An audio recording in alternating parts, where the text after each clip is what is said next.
गुरु की प्यारी साध संगत जी, प्यार और सत्कार से कहना, धन निरंकार जी। सबसे पहले सतगुरु माता जी का शुक्राना करते हैं और यही अरदास करते हैं कि सच्चे बादशाह जिस तरह आप जी हमें समझाते हैं कि हमारे मन में शुक्राने का भाव हो, इसी तरह हम दिल से सतगुरु निरंकार का शुक्राना करते रहें और यही आशीर्वाद मांगे कि सच्चे बादशाह जो ये जीवन का सफर है ये हमारा आनंद में बीते और ये भक्ति करते हुए बीते और जैसा आप जी समझाते हैं वैसे हम कर्म करते चले जाएं। साध संगत जी, आज के विचारों का टॉपिक है जो बीजे वही पाए। हम जो भी फसल जमीन पर बीजते हैं वही पैदा होती है। यदि हम कीकर का पेड़ लगाएंगे तो कीकर ही मिलेगा, हमारे चाहने पर भी आम नहीं मिलेंगे। इसी प्रकार यदि हम सत्कार, मिठास, सद्भावना वाला बीज बोएंगे तो फ्यूचर में हमें भी वैसा ही फल मिलेगा। दूसरी तरफ तिरस्कार, ईर्ष्या का बुरा बीज बोएंगे तो वही हमें खाना भी पड़ेगा। समय समय पर इसीलिए जागरूकता पैदा करने वाले भक्तों के साथ रहने की जरूरत होती है। हम कितने लकी हैं कि सतगुरु माता सुदीक्षा जी महाराज अब हमें संभाल रहे हैं और हमने ब्रह्म ज्ञान सतगुरु बाबा हरदेव सिंह जी महाराज के युग में लिया है और सतगुरु बाबा हरदेव सिंह जी महाराज ने इस कलयुग में प्रभु का ज्ञान देकर एक ऐसा प्रभु, एक ऐसा पहरेदार हमारे साथ खड़ा कर दिया जो हमें हर समय देखता रहता है। हम फिर भी महसूस ना करें तो फिर जिंदगी संवारने को अवसर फिर कब मिलेगा। ये मानव जन्म ही है जिसमें जीव चेतनता और समझदारी से काम ले सकता है। किसी समय जब किसी लालच में या अहंकार में आकर कोई बुराई का बीज डाल देते हैं, वो भी समय आने पर हमारे ही सामने आ जाता है। बाद में हम घबरा जाते हैं और सोचते हैं कि हमारे साथ ऐसा क्यों हुआ, ऐसा होना नहीं चाहिए था। इसी तरह की एक स्टोरी है, दासी वो आप जी के चरणों में शेयर करने जा रही है। कहती हैं दो बड़े व्यापारी मिलकर काबुल में पैसों का लेन देन का व्यापार करते थे। उनमें से एक व्यापारी बीमार हो गया। 2 महीने बीत गए, वह ठीक नहीं हुआ। दूसरे व्यापारी ने सोचा मुझे यूं ही इसे आधा हिस्सा देना पड़ता है, क्यों ना इसे मार दिया जाए। उसने डॉक्टर को रिश्वत देकर उसे जहर का टीका लगवा दिया। कुछ दिनों बाद वह व्यापारी मर गया।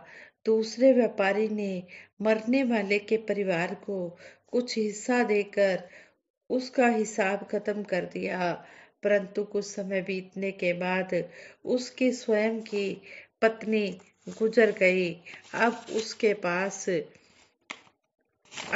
पास पैसा तो बहुत हो गया था, पर उसे संभालने वाली कोई संतान नहीं थी, इसलिए उसने दूसरा विवाह कर लिया। कुछ समय बाद उसके घर बेटे का जन्म हुआ। बेटा बेटे का जन्म होते ही वह बेटा बीमार रहने लगा। काफी ट्रीटमेंट करवाया पर वह ठीक नहीं हुआ। 12-13 साल बीत गए पर लड़के के स्वास्थ्य में कोई फर्क नहीं पड़ा, हेल्थ में कोई सुधार नहीं आया। वह व्यापारी परेशान रहने लगा। वह व्यापारी सोचने लगा इतना पैसा लगा दिया पर लड़का अभी तक ठीक नहीं हुआ, क्या करूं। काम में भी उसका मन नहीं लगता था, व्यापार में भी कमी होने लगी।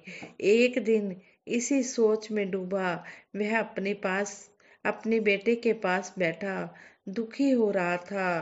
कहने लगा बेटा, इतना समय हो गया है, तेरा ट्रीटमेंट करवाते करवाते पैसा भी पानी की तरह बहा रहा हूँ, फिर भी तुम ठीक नहीं हो रहे। मुझे तो यही चिंता खाए जा रही है।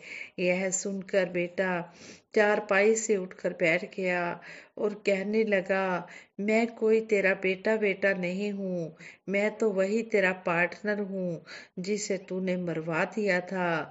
अपना हिसाब पूरा करने के लिए मैं आया हूँ। अपना हिसाब पूरा करने के लिए मैंने तेरा बेटा बनकर यहाँ जन्म लिया है। पास बैठा पिता यह बात सुनकर घबरा गया। बीती हुई घटना उसकी आंखों के सामने आ गई। दिमाग परेशान हो गया और वह घर से बाहर आ गया। अब वह अपने आप ही बोलता जा रहा था, जैसी करनी वैसी भरनी। एक दिन वही व्यापारी परेशानी की हालत में अंगूरों के बाग के पास से वही वाक्य बोलते हुए गुजर रहा था। वहां काम कर रहे वर्कर्स ने उसे सुना तो उसे बुलाया। पहले उसे अंगूरों का रस पिलाया, फिर पूछा, तुम ऐसे क्यों बोलते जा रहे हो। उस व्यापारी ने अपनी पूरी कहानी सुना दी कि उसने अपने पार्टनर को धोखे से मरवा दिया था। यह अपनी करनी पर पछता रहा था। कहने लगा, मुझे नहीं मालूम था कि इस कर्म के बदले में मुझे इतना बड़ा भुगतान भी करना पड़ेगा। अब मुझे ये भी नहीं पता कि मेरे बीवी बच्चे कहाँ है, मेरा घर कहाँ है, ये भी मुझे मालूम नहीं है। अब तो मुझे मौत भी नहीं आ रही और घर जाने को मन भी नहीं कर रहा। कई बातें ऐसी होती हैं जो समय बीतने पर सामने आती हैं। प्रभु परमात्मा ने हम पर बहुत कृपा की है, जो हमारा जन्म इतने सुंदर समय में हुआ है, जब वक्त के सतगुरु स्वयं आए हैं और समय समय पर हमें जीवन जीने की कला सिखाते हैं। फिर भी हम दुखी हैं, तो इसका कारण भी हमें ही ढूंढना होगा। सभी इस बात को जानते हैं कि गुड़ बहुत मीठा होता है। यदि कुछ व्यक्ति कहें, मुझे गुड़ मीठा नहीं लगा, तो हम तुरंत पूछते हैं, कहीं आपको बुखार तो नहीं। बुखार होने पर मुंह का स्वाद बिगड़ जाता है। यदि एक बिल्डिंग में 10 किराएदार हो और बिजली का मीटर एक ही हो, सभी के घर बिजली ऑन होती है, सभी के घर बिजली जलती है, और एक के घर में सभी के घर में बिजली जलती हो और एक के घर में बिजली ना जले, तो वो पूछेगा, आप आप सबके घर में बिजली है, लाइट है, पर मेरे घर लाइट क्यों नहीं है। तो आंसर यही मिलेगा कि आपके मीटर में खराबी नहीं है, लेकिन आप अपना स्विच या ट्यूब चेक करवाओ, कहीं फिटिंग में कोई खराबी ना हो। इसी तरह जो मनुष्य सतगुरु की शिक्षा पर चलते हैं, उनके बताए सद्मार्ग को ग्रहण करते हैं, वे कहेंगे, हम तो बहुत खुश हैं, हम तो बहुत सुखी हैं, हम तो बहुत संतुष्ट हैं। पूछने वाला यदि यह कहे कि हमारे घर में वह सुख क्यों नहीं है जो तुम्हारे घर में है, तो उन्हें स्वयं इस पर ही विचार करना होगा कि कहीं उन्होंने किसी का दिल तो नहीं दुखाया है, कहीं अपने स्वार्थ के कारण दूसरे को दुख तो नहीं दिया है, दूसरे का हक तो नहीं मारा है, किसी का बुरा तो नहीं चाह रहा।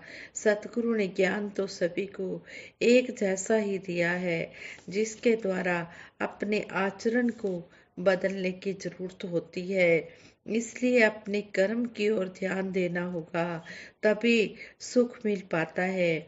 ज्ञान ले लेने से केवल ज्ञान ले लेने से काम समाप्त नहीं हो जाता, बल्कि ज्ञान का प्रकाश मानव को सही रास्ता दिखलाता है। हमें इस ज्ञान का जो हमें ज्ञान का उजाला मिला है, इस ज्ञान के उजाले का पूरा लाभ उठाना चाहिए। हम पूर्ण सतगुरु के शिष्य हैं। हमारा जीवन एक लाइट हाउस की तरह होना चाहिए, एक रोशन मीनार की तरह होना चाहिए। जैसे किसी शॉप से हम कोई वस्तु खरीद लेते हैं, परंतु वह अंदर से वैसी ना निकले जैसी हमें दुकानदार ने कही थी, तो दुकानदार का हम पर गलत असर पड़ता है। इसी तरह ब्रह्मज्ञानी कहलाने वाले व्यक्ति का जीवन सुंदर व आदर्श ना हो तो दूसरों पर इसका बुरा इम्प्रेशन पड़ता है। जैसे कोई पेंटर बड़ी सुंदर मूर्ति बनाता है, देखने वाले उस मूर्ति की तारीफ करते हैं और कहते हैं वाह, किसने बनाई है, बनाने वाले पेंटर की भी तारीफ करते हैं।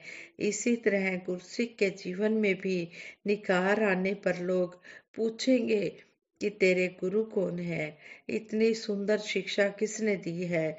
इस तरह जहाँ हम अपना जीवन संवारेंगे, वहीं हम अपने सतगुरु का नाम भी रोशन करेंगे। जिस तरह एक व्यक्ति अच्छी फसल के लिए अच्छे बीज का चुनाव कर लेता है, उसी तरह वह एक व्यक्ति में प्यार, सहनशीलता, नम्रता वाले गुण चुन लेते हैं। क्योंकि यदि हम किसी के साथ नफरत करते हैं तो हमें बदले में नफरत ही मिलती है। किसी प्यार के आगे झुक जाना ही ठीक है, क्योंकि किसी शायर ने भी लिखा है, झुकता वही है जिसमें जान होती है, अकड़े ही ना तो मुर्दे की पहचान होती है। कि वही झुकता है जिसके अंदर हलीमी नम्रता होती है, वरना जो अकड़ कर रहता है वह कुछ भी प्राप्त नहीं कर सकता। यानी कि जो अहंकार में रहता है वह कुछ भी प्राप्त नहीं कर सकता। लेकिन कहते हैं कि अकड़ना मुर्दे की निशानी होती है। जो मरा हुआ इंसान होता है वो कभी भी नम्रता में नहीं आ सकता, वो अकड़ जाता है।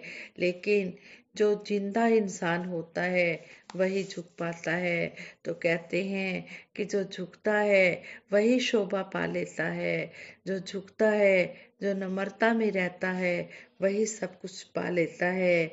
आओ सतगुरु माता सुदीक्षा जी महाराज के चरणों में यही प्रार्थना करें कि हम हमेशा अपने जीवन में अच्छे बीज ही बोएं, ताकि आने वाले समय में उसके अच्छे फल ही प्राप्त हों। हम हर समय सतगुरु माता जी व निरंकारी राजपिता जी का आशीर्वाद लेते रहें और इनकी छत्र छाया में बैठकर सेवा, सिमरन, सत्संग का पूर्ण आनंद लेते रहें। और सतगुरु के चरणों में सभी के लिए दासी यही आशीर्वाद मांगती है, सच्चे बादशाह सभी का स्वास्थ्य भी ठीक हो और सभी का मन से भी मन से भी सभी निरोग हों और धन से भी सभी इतने माला माल हों कि संतों की सेवा में तन मन धन से सेवा करते चले जाएं और अंतिम श्वासों तक सतगुरु के चरणों में दौड़ निभा जाएं। बोला दे नक्शियां दे, अमला दा रंग भर दे, जीवन गुजारा तेरे संतां तो डरते डरते। और साथ संगत जी प्यार से कहना, धन निरंकार।